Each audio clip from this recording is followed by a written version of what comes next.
आपके पास career option क्या है? एग्जैक्टली आप कहाँ पे अपना करियर जो है उसको आगे लेके जाके एक्सप्लोर कर सकते हैं।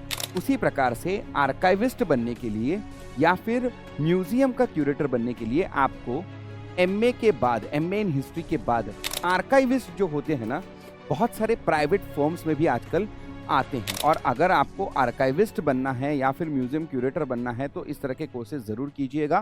हेलो नमस्कार दोस्तों, स्वागत है आप सभी लोगों का सीडीपीजी वाला पे। मेरा नाम है योगेश लाहनकर, आपका हिस्ट्री का टीचर। और इस पर्टिकुलर सेशन में मैं आपके लिए बहुत ही इंपॉर्टेंट जानकारी लाया हूं।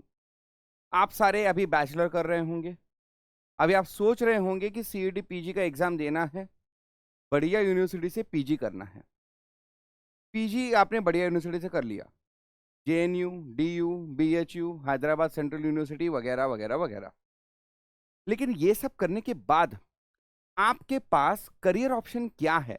एग्जैक्टली आप कहाँ पे अपना करियर जो है उसको आगे लेके जाके एक्सप्लोर कर सकते हैं, इसके बारे में ये शॉर्ट एंड क्रिस्प सेशन जो है मैं आपके लिए लाया हूं। चलिए विदाउट एनी फर्दर अडू बात कर लेते हैं उन 5 प्रकार के आपके करियर ऑप्शंस के बारे में। सबसे पहला जो करियर ऑप्शन है, सबसे आसान तो नहीं कहूंगा, लेकिन चॉइस में सबसे आसान, जी हाँ, I think that would be the better choice of words. Choice में सबसे आसान है आपका टीचिंग करियर।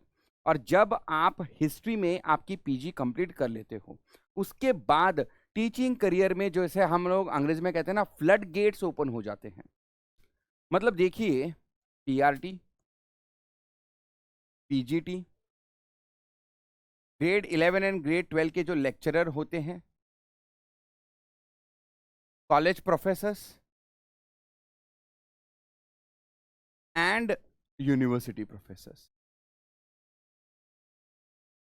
ये सारे के सारे जो आपके टीचिंग प्रोफेशन के जो मार्ग हैं वो हिस्ट्री में पीजी करने के बाद आपके लिए खुलेंगे। अब मैं मानता हूं कि पीआरटी के लिए आपको एक्चुअल में वैसे देखा जाए तो पोस्ट ग्रेजुएशन की जरूरत नहीं है, लेकिन अगर आपके पास पोस्ट ग्रेजुएशन की डिग्री है तो आपको प्रेफरेंस मिलेगा। पीजीटी, पोस्ट ग्रेजुएट टीचर, नाम में ही पोस्ट ग्रेजुएट है। आपको पोस्ट ग्रेजुएशन की डिग्री के साथ साथ यहाँ पे अलग अलग प्रकार की टीचिंग डिग्रीज की भी आवश्यकता होगी। जैसे कि अगर हम पीआरटी, पीजीटी एंड लेक्चरर जो कि ग्रेड 11 ग्रेड 12 के लिए सिखाते हैं, अगर इनकी बात करते हैं तो यहाँ पे आपको एक प्रॉपर एजुकेशन की डिग्री चाहिए होगी, प्रोफेशनल, यानी डीएड, बीएड, एमएड। अगर हम कॉलेज प्रोफेसर या यूनिवर्सिटी प्रोफेसर की बात करते हैं तो यहाँ पे आपको यूजीसी नेट यानी नेशनल एलिजिबिलिटी टेस्ट या फिर स्टेट एलिजिबिलिटी टेस्ट, इन दोनों में से कोई एक जो है आपको पास करना होगा, तभी आप कॉलेज या फिर यूनिवर्सिटी लेवल के ऊपर जाके प्रोफेसरशिप का जॉब जो है वो कर सकते हैं। एक तरीके से देखा जाए तो चॉइस में सबसे आसान है टीचिंग को चुनना, जब आपका हिस्ट्री में पोस्ट ग्रेजुएशन हो चुका हो। वहीं अगर हम दूसरे आपके इंपॉर्टेंट करियर प्रोस्पेक्ट के बारे में बात करते हैं तो वो है रिसर्च। लेकिन मैं यहाँ पे आपको वार्न करना चाहूंगा, research is not for everyone. You should have strong inclination towards research. मैंने बहुत बार बच्चों को देखा है, बहुत जोश के साथ रिसर्च में उतरते हैं, रिसर्च स्कॉलर बनते हैं, रिसर्च असिस्टेंट की पोजीशन वगैरह मिल जाती है, लेकिन कुछ महीनों बाद जो शुरुआत का जो जोश होता है वो पूरी तरह से खत्म हो जाता है। रिसर्च में जाना भी इतना आसान नहीं है। जिस तरीके से मैंने कहा, कॉलेज में या फिर यूनिवर्सिटी में प्रोफेसर बनने के लिए कम से कम आपके पास यूजीसी नेट या सेट की डिग्री होनी चाहिए। ये जो एक सर्टिफिकेशन होता है, कॉम्पिटिटिव एग्जाम होती है, ये आपके पास होनी चाहिए। उसी प्रकार से आजकल आपको जो है रिसर्च के लिए भी सीयूईटी पीजी के बाद यूजीसी नेट एग्जाम लिखनी पड़ती है, और पीएचडी के लिए एडमिशन के लिए वही स्कोर जो है अभी हाल फिलहाल में लगभग सारी यूनिवर्सिटीज जो है वो एक्चुअली में क्या करती है, एक्सेप्ट करती है। दूसरी बात रिसर्च के बारे में जो मैं ऑलरेडी बता चुका हूं, research is not for everyone. You should have strong inclination, interest जो है मैटर करता है, इंटरेस्ट एंड इंक्लिनेशन।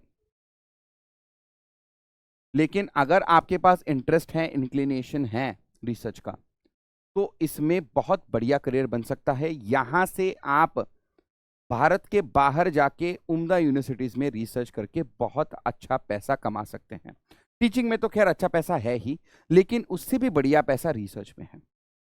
अगला जो करियर ऑप्शन है वो शायद बहुत सारे लोग कहेंगे कि ये पहला ऑप्शन मैंने रखना चाहिए था। जानबूझ के मैंने इसको थर्ड रखा है क्योंकि मुझे पता है ये दो करने वाले लोग शायद इसके ऊपर भी कभी ना कभी विचार करेंगे, एक्ट आउट भी करेंगे, और वो है गवर्नमेंट कॉम्पिटिटिव एग्जामिनेशंस। यहाँ पे आपके सारे के सारे कॉम्पिटिटिव एग्जाम्स आ जाते हैं, जैसे कि आपकी यूपीएससी हो गई, आपकी स्टेट पीसीएस हो गई, एसएससी हो गई, या फिर दूसरी कोई भी गवर्नमेंट की जो कॉम्पिटिटिव एग्जाम होती है वो। अब वैसे देखा जाए तो हिस्ट्री जो है एक अविभाज्य घटक माना जाता है, आपकी कोई भी एग्जाम ले लो। लेकिन स्टेट पीसीएस हो गया, यूपीएससी हो गया, एसएससी हो गया, इसमें तो हिस्ट्री का इंपॉर्टेंस बहुत ज्यादा है। प्रीलिम में हमेशा मॉडर्न इंडियन हिस्ट्री से क्वेश्चन आते हैं, आजकल cultural history, ancient and medieval से भी क्वेश्चन आने लग गए हैं। एंड अगर मेंस की बात करें, हम यूपीएससी सिविल सर्विसेज के मेंस की बात करें, तो हिस्ट्री का जो एक पेपर है वो तो कंपलसरी है। हिस्ट्री का ऑप्शनल लेने की भी जरूरत नहीं, हर एक बच्चे को हिस्ट्री जो है करनी ही पड़ेगी। बहुत सारे स्टेट पीसीएस का भी यही है, हिस्ट्री आप बिल्कुल ओमिट नहीं कर सकते। अगर गवर्नमेंट कॉम्पिटिटिव एग्जाम में आपको प्रिपेयर करना है, उसके लिए कोई गवर्नमेंट जॉब चाहिए, तो हिस्ट्री में आपका अच्छा होना अब अनिवार्य बन चुका है। जो नेक्स्ट करियर ऑप्शन है वो उन बच्चों के लिए है जो हिस्ट्री सब्जेक्ट के लिए बहुत ही ज्यादा ये हैं, पैशनेट हैं। तो ऐसे बच्चों के लिए ये करियर ऑप्शन काफी अच्छा रहेगा। लेकिन जैसे मैंने यहाँ पे कहा था, टीचिंग में आपको कोई ना कोई दूसरी डिग्री जो है वो आपको लेनी है। उसी प्रकार से आर्काइविस्ट बनने के लिए या फिर म्यूजियम का क्यूरेटर बनने के लिए आपको एमए के बाद, एमए इन हिस्ट्री के बाद कोई ना कोई यूजीसी अप्रूव्ड कोर्स करना पड़ेगा। ऐसे बहुत सारे इंस्टीट्यूट्स हैं जो आर्काइवल स्टडीज या फिर म्यूजियम क्यूरेशन के ऊपर कोर्सेज चलाते हैं। बड़ौदा यूनिवर्सिटी में है, न्यू दिल्ली में एक दो इंस्टीट्यूट्स हैं जहाँ पे इस तरह के कोर्सेज चलते हैं। मैं बच्चों से सिर्फ इतनी दरखास्त करूंगा कि अगर आप हिस्ट्री के लिए पैशनेट हैं और अगर आपको आर्काइविस्ट बनना है या फिर म्यूजियम क्यूरेटर बनना है, तो इस तरह के कोर्सेज जरूर कीजिएगा। एसएससी के तहत इस प्रकार के पोजीशंस के लिए खुली एंट्री होती है। डायरेक्टली आपको फॉर्म भर के एक छोटा सा एग्जाम देना होता है, जिसके बाद आपका डायरेक्ट डॉक्यूमेंट वेरिफिकेशन होता है। वहां पे आपको इंटरव्यू की भी जरूरत नहीं होती। अगर आपके पास पीजी है हिस्ट्री में और इसके अलावा इस तरह का कोई सर्टिफिकेशन वगैरह है, तो बहुत बढ़िया तरीके से आप इस प्रकार की नौकरियां पा सकते हैं। तो आर्काइविस्ट एंड क्यूरेटर के अलावा एसएससी के थ्रू, स्टाफ सिलेक्शन कमीशन के थ्रू आपको डायरेक्टली अच्छी जॉब मिल सकती है। ठीक है, तो ये जो है ये भी आपके लिए इंपॉर्टेंट है। आर्काइविस्ट जो होते हैं ना, बहुत सारे प्राइवेट फर्म्स में भी आजकल आते हैं। ठीक है, तो आर्काइविस्ट की जो जॉब है ना, ये आपकी ये जो जॉब है ना, ये बहुत सारे प्राइवेट फर्म्स में भी आजकल उनका जो दस्तावेजीकरण होता है ना, उसके लिए आर्काइविस्ट की उनको जरूरत पड़ती है। हिस्ट्री के पोस्ट ग्रेजुएट स्टूडेंट्स को वो ढूंढते रहते हैं। इसीलिए फाइनली जो मैंने यहाँ पे एक पूरा का पूरा एक फील्ड रखा है ना, क्रिएटिव फील्ड। अगर पैसा अच्छा कमाना है और अगर आप क्रिएटिव हैं, तो मेरे ख्याल से ये फिफ्थ ऑप्शन आपके लिए है। इसमें देखिए बहुत सारे ऑप्शंस हैं, लेकिन मैं सिर्फ दो ऑप्शंस के बारे में बात करना चाहूंगा। पहला है आपका जर्नलिज्म का, तो जर्नलिज्म एंड मास मीडिया, और दूसरा ऑप्शन है एनीथिंग, जी हाँ, एनीथिंग रिलेटेड टू कंटेंट।